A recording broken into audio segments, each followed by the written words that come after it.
Thanks for listening to Leadership Level Up. I'm Brian Prairie. And I'm Dr. Jeff Williamson. I am just starting my leadership journey. And I've been guiding leaders for 30 years. Our podcast aims to shine a spotlight on outstanding leaders and provide a platform for them to describe their leadership journey and share the guiding principles that have helped them become great leaders. Welcome to Leadership Level Up Podcast. I'm your host, Jeff Williamson, along with my co-host, Brian Prairie. Hello.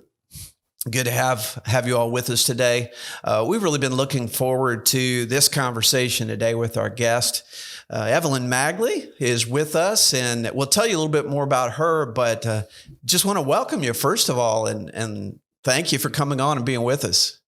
Well, Brian and Jeff, I just want to say thank you so much for allowing me the opportunity to be able to be on your wonderful show and tell about the journey about TBL, BSL, and kind of how it all came together. So I'm excited and very thankful for this opportunity.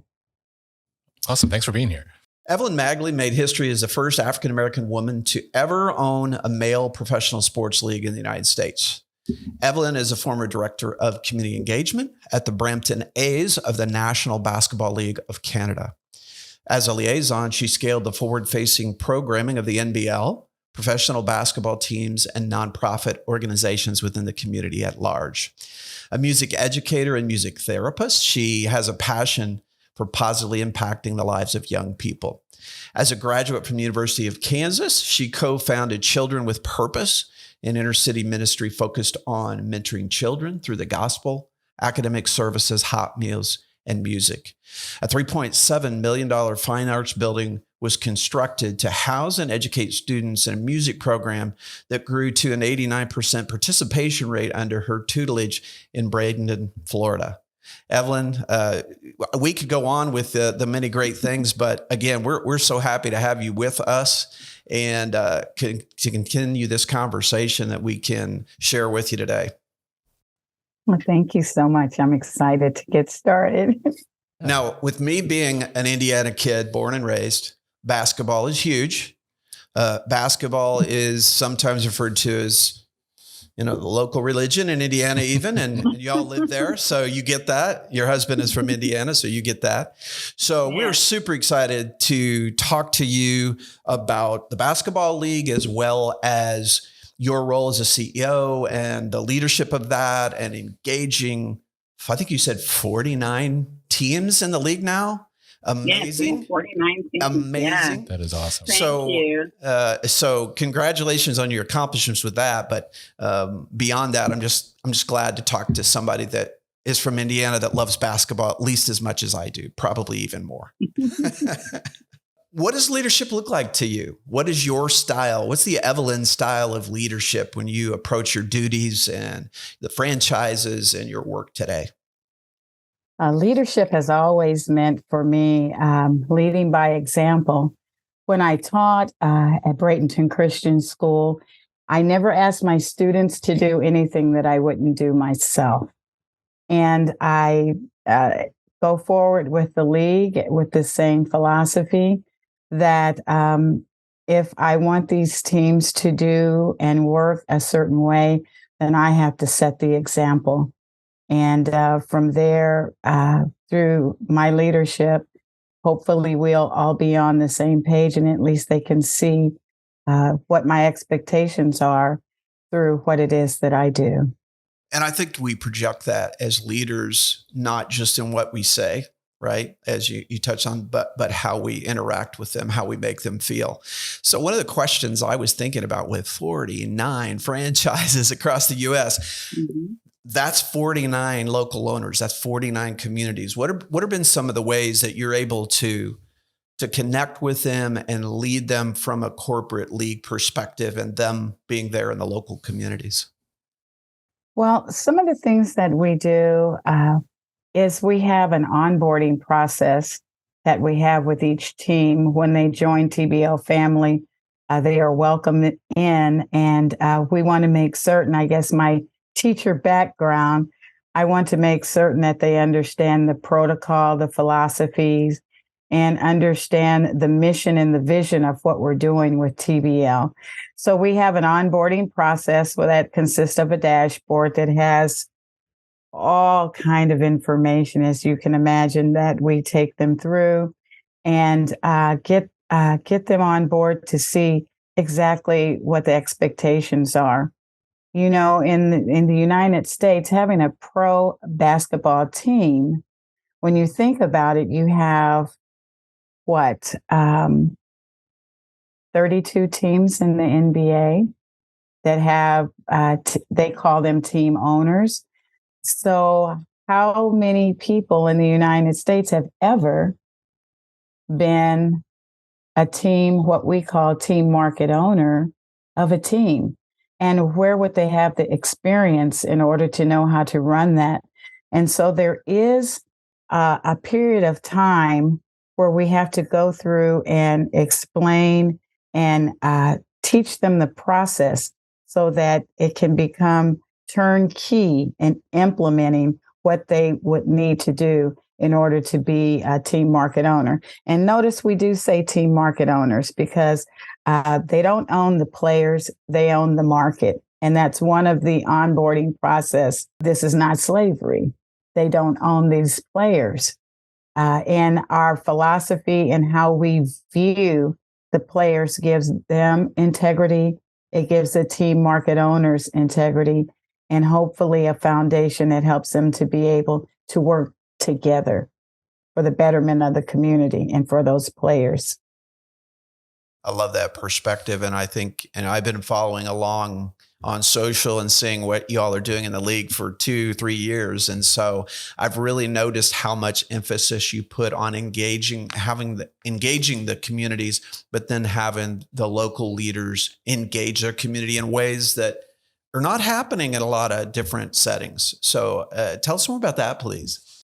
So what we do is we utilize the game of basketball to show love to community.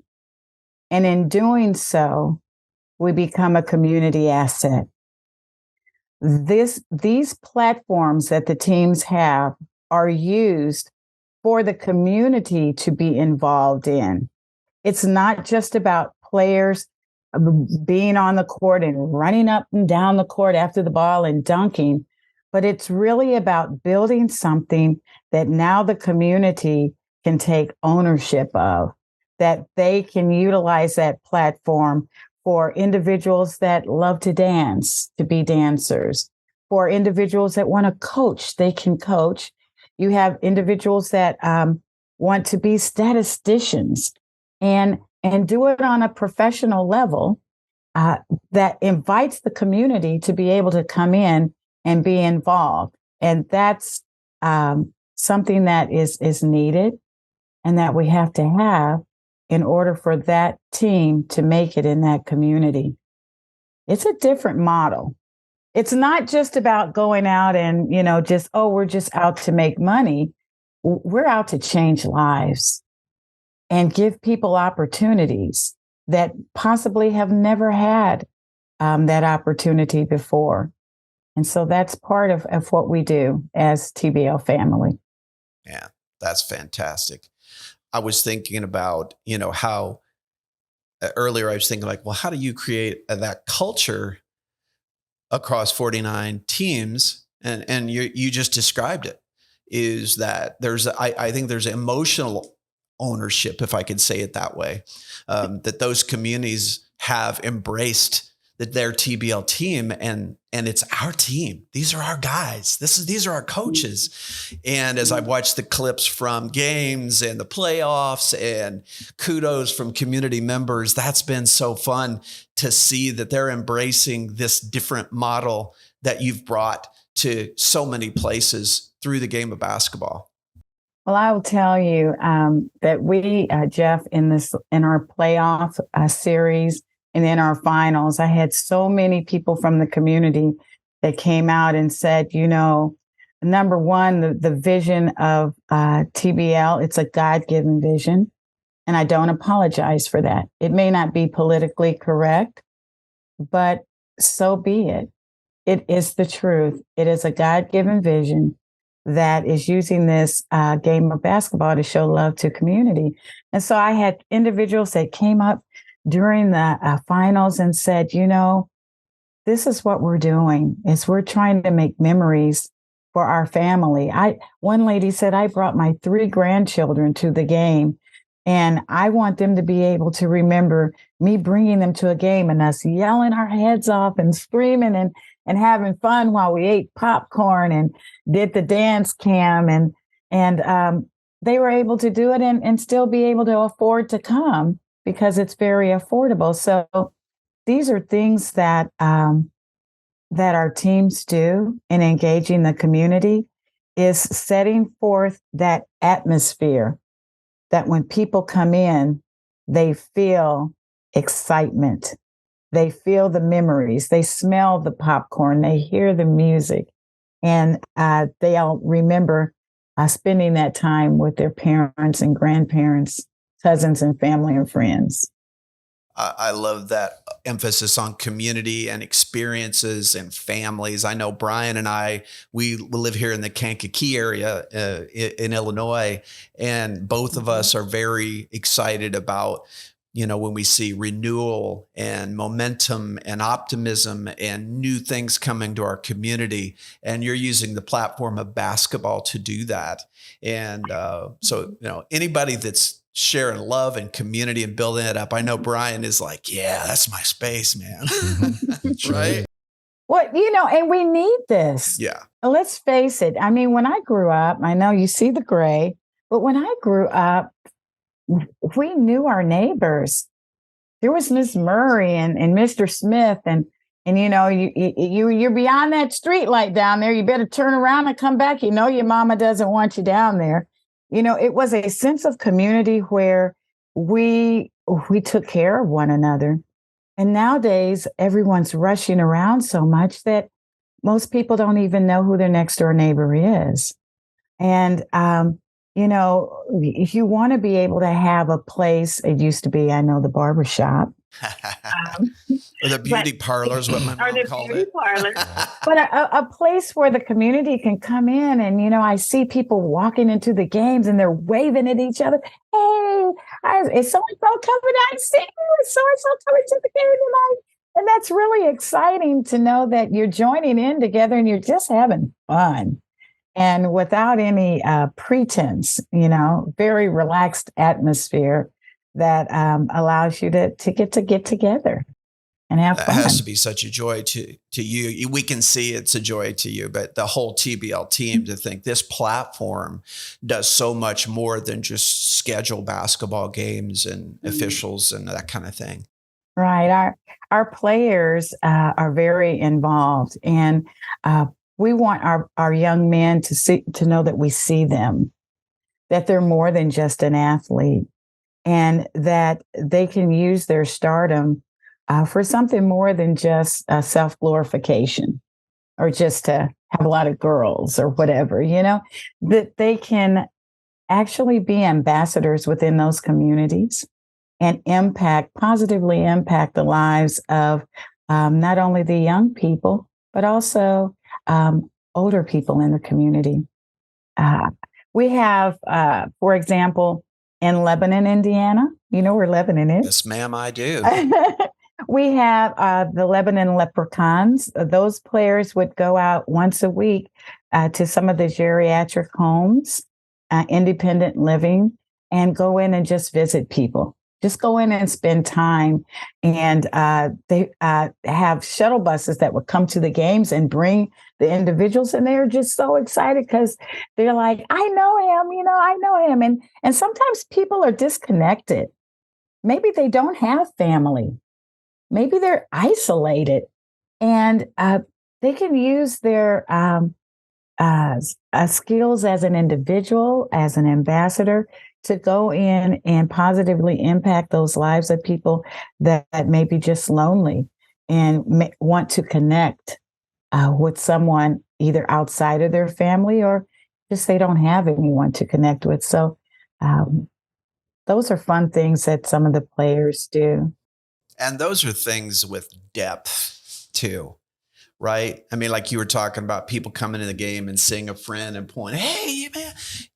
But all of us love to walk into anywhere and have someone see us and go, hey, Yeah. right? Yeah. It's that sense of that.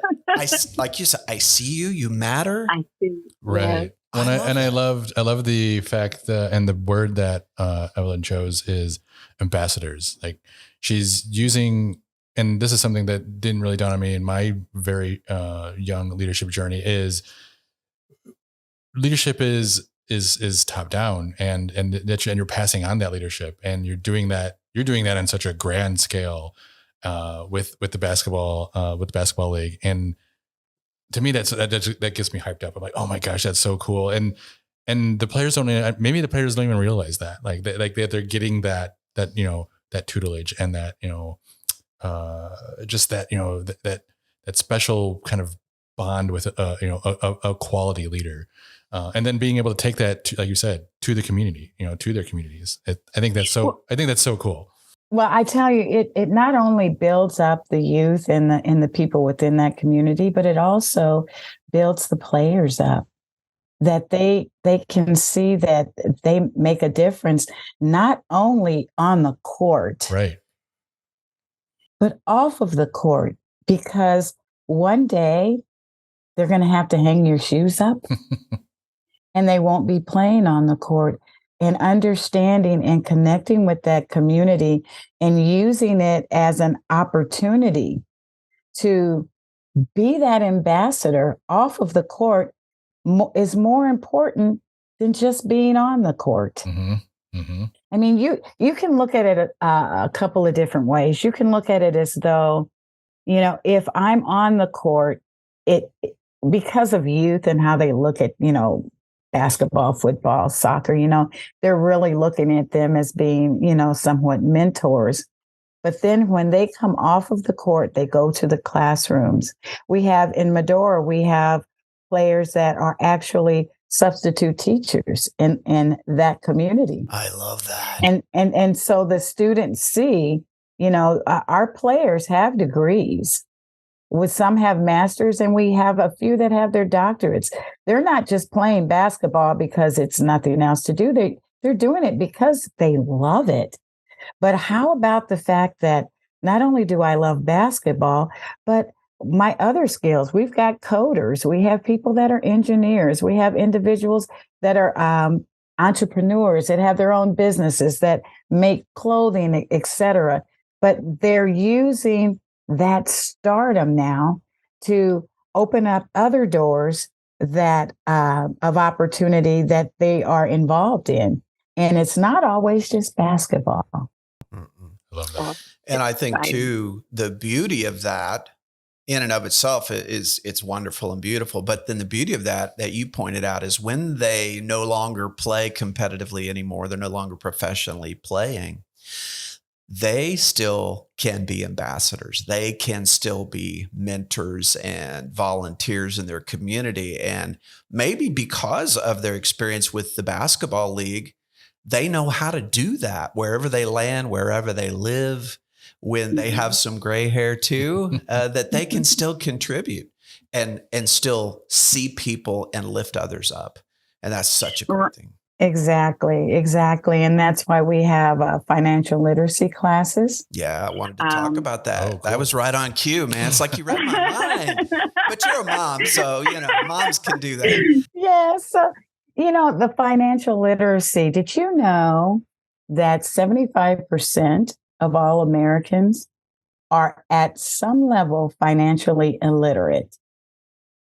It is a financial literacy pandemic of sorts. We have individuals that need to learn and know the system, whether it be understanding how to open a bank account, understanding how to invest, what's a Roth IRA, or whether it might be an NFT or cryptocurrency or Bitcoin. How does that function and where are we going in the future? So this financial literacy pandemic of sorts, we have come up with an answer through the basketball league of how to help communities to learn more and become financially literate, since they're not teaching that in schools anymore. And that has come through a partnership that we have with the National Financial Educators Council. And this partnership allows us to be able to have certified financial educator instructors. Through the program, they can take classes and become certified. And it also allows us to be able to go out and work with nonprofit organizations and work with schools to help build in programs that teach financial literacy. And our players are also participating in this so that they can not only learn for themselves, but also for the legacy of their families. Yes. Yes, I love that. When I was looking earlier on your website, that was one of the things I'm like, I've got to ask Evelyn about the financial literacy, because that is yet another gift that the basketball league gives to every community that they're in. So it isn't just player development, as you mentioned. It's this idea that we're going to leave these communities better than we found them, hopefully, and just continue to elevate them. And the more people that experience that, again, they hopefully become ambassadors for all those good things. Right. It's human development. It's not just player development. Yeah, that's man. We've with Vince Shorb, CEO of NFEC, we were able to develop that partnership 4 years ago. And each year it is just growing more and more. This year we're going to have an MVP for financial literacy. Mm-hmm. How about that? And we also have bonuses for those that have participated. We have a first, second, and third, somewhat like competition on the court, where they will learn, be able to have financial bonuses that are given by their participation in this program. So it pays to learn. And they know where to put that money when they get it. Yeah. How about it? Come on. Exactly. Now imagine. You can have some players, not all, but you have some that may have never had a bank account. And if you pay them a check, they may go to a check cashing place and pay 15 to 20% to get that check cash, when they may not even know that you can just go to the bank that check was drawn on and go cash it, or open your own bank account. And that 15 to 20% that you would have paid to get it cash, you can now invest that. It's yours. Mm-hmm. Right. So simple, small things. Mm-hmm. But the small things are huge things when we do them collectively, right? Yes, exactly. Exactly. And Jeff, we have, I'm so excited. I love it. You keep being excited. Just go. I love talking to excited people. Yeah. But we have, this past season, we have over 500 young men that were impacting their lives in communities spread across the United States. And this is huge, because this is another way that we are a community asset, because we're seeding into the lives of young men that are typically from the very communities that they're playing for, the teams that they're playing for. And so it's not like they are signing a tennis shoe and throwing it out and a kid grabs it and runs home with the tennis shoe. No, these young men are actively working within those communities, having youth clinics, training, being mentors, working with Habitat for Humanity, just working with nonprofit organizations, and they're right there. They're not untouchable. They're not above the crowd. They're a part of the community, and this impacts our young people, which is so important. I love it. No wonder you get excited. Yeah.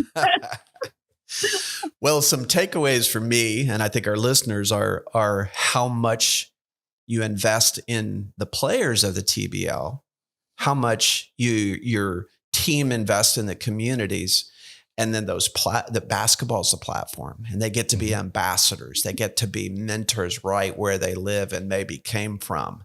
And wow, I don't know many professional teams that can say they systematically across their league execute on things like that really matter. So thanks so much for that. That's amazing. Oh, thank you. We're excited because, Jeff and Brian, we have opportunities for them to be seen, not only in the United States by the communities that they're living in and playing in, but our games are broadcast in over 145 countries around the world that allow them to be able to be seen worldwide by agents, scouts, also to be seen by the G League and the NBA, and have doors of opportunity that open simply because they can be seen. Playing at a high level, and our games are amazing and exciting to see, but they're playing at a high level and they're able to get the footage that they need and also the stats, because we use Genius Sports. It's the number one stats program in the world, used by the NFL, NAIA, NCAA, the G League, white labeled by the NBA, FIBA, and EuroLeague also use Genius Sports. And so they're able to get their stats out there and they're able to be seen for opportunities to play in other countries and also, right here in the United States. Terrific, terrific. I knew I was going to love this conversation. And we always have time get away from us and we have to land the plane when we could probably go another hour. But thank you so much for what you and Dave and the whole basketball league team across the country are doing to lift up people and communities and to do that from a heart of love. Yes. And I mean, it's just so extraordinary. And I appreciate that. I want to thank you so much for that. And thank you for being with us today. Well, thank you. And I appreciate you because, I can see the passion that you have. Thank you. For what you do. I see the details and the crossing of the T and the dotting of the I's. And you've put a lot of hard work into what you do. And people don't always see. They don't always see you and your heart and what you're doing. But I see you and what you're accomplishing in allowing TBL to be on your platform. I am so gracious and thankful for that because of people like you that are doing what I feel is your plan and the purpose for your life. Me too. You're allowing TBL to be able to be seen too. And I appreciate that. Thank you so much. Thank you for those good words. Oh, yeah. It's an honor to have you on this. Absolutely. On Again, thank you. We'll look forward to our next conversation and we can talk more about the TBL and your story down the road. So thanks again for having the time for us and for honoring us with that. Thanks so much. Thank you so much. And I look forward to speaking with you more. And I can even tell you more about that BSL, that Premier League that's going to be coming. I'd love to. Let's chat about that the next time. Okay. All right. Thank you. Thanks so much. Thanks for listening to this episode of Leadership Level Up. Please subscribe so you don't miss future conversations with great leaders.